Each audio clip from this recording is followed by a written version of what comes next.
How you doing, guys? I figured I'd make a quick video showing how I have my accessories wired on my bike, my Shadow Ace. I got a set of speakers, Boss speakers, Sirius satellite, and my GPS unit. My GPS and my satellite radio are powered by a dual USB port right here. And my speakers are powered, actually both of these are powered by a relay. And I'll explain why I have a relay. A lot of people tend to wire these things directly to the battery, and then they rely on an on and off switch on the individual devices to, when they shut the bike off, to turn them off. Well, sometimes you forget to turn it off, and that'll drain your battery real quick. I use a relay because everything comes on with the key. So when I turn the bike on, it comes on, turn the key off, everything shuts off. I did also add a switch into the speakers because sometimes I don't want the speakers coming on every time I ride. Sometimes I just want to ride with no tunes.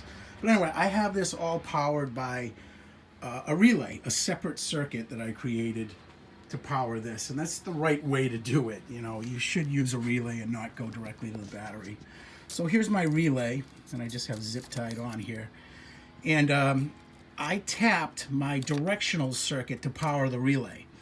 Now, another reason to use the relay is that all the power you're drawing for all your devices should have its own circuit.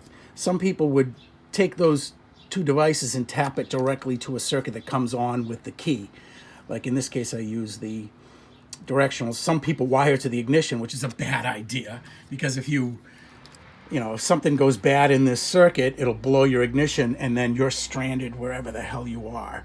I chose the directionals because if something bad does happen, it's just I lose my directionals. But the whole thing is, now that I'm using a relay, I'm not drawing as much power out of the circuit that I chose to tap.